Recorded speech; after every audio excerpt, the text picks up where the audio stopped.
Assalamualaikum warahmatullahi wabarakatuh.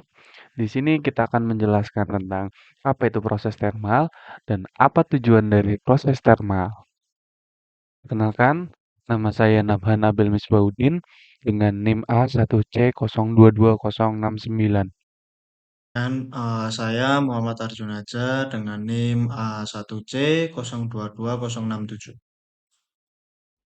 Oke, di sini kita berdua akan menjelaskan tentang apa itu proses termal dan apa tujuannya.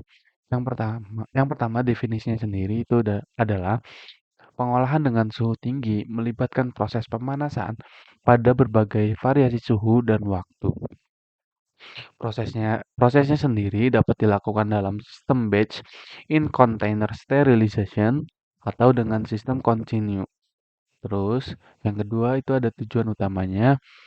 Tujuan utama dari proses pengolahan dengan suhu tinggi ini adalah untuk memperpanjang daya awet produk pangan yang mudah rusak dan meningkatkan keamanan selama disimpan dalam jangka waktu tertentu. Oke, kemudian ada beberapa jenis-jenis pada proses thermal. Yang pertama ada belansir, kemudian ada pasteurisasi dan juga sterilisasi. Yang pertama adalah proses belansir. Jadi proses belansir ini adalah perlakuan panas pendahuluan yang sering dilakukan dalam proses pengalengan makanan buah dan sayuran dengan tujuan untuk memperbaiki mutunya sebelum dikenai proses lanjutan. Dan belansir bertujuan bukan sebagai metode pengawetan.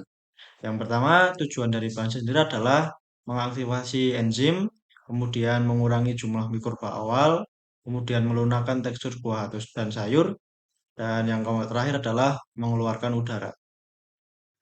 Kemudian yang selanjutnya adalah pasteurisasi.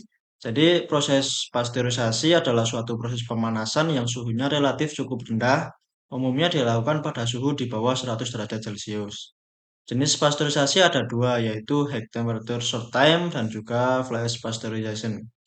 Kemudian tujuan dari pasteurisasi sendiri adalah membunuh mikroba, kemudian membunuh mikrotuberkulosis, membunuh salmonella, membunuh bakteri pembusuk, dan juga membunuh papakan.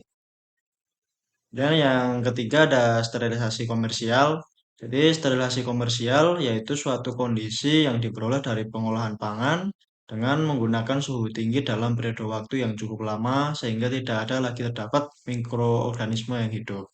Kemudian produk bisa dikatakan steril komersial jika ada empat ya. Yang pertama ada produk telah mengalami proses pemanasan lebih dari 100 derajat Celcius.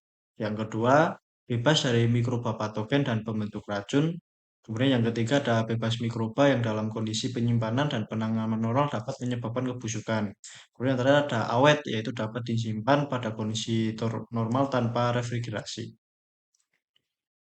Kesimpulan yang dapat diambil dari penjelasan kami berdua, proses termal mempunyai beberapa jenis prosesnya, antara lain belansir, pasteurisasi, sterilisasi, dan lain-lain. Tujuan utama dari proses termal sendiri yaitu untuk membunuh beberapa mikroba yang merugikan bagi produk dan manusia. Dengan kata lain, mikroba yang dapat menimbulkan penyakit dan menambah umur simpan dengan membunuh mikroba perusak produk. Sekian penjelasan tentang proses termal. Kurang lebihnya mohon maaf. Wassalamualaikum warahmatullahi wabarakatuh.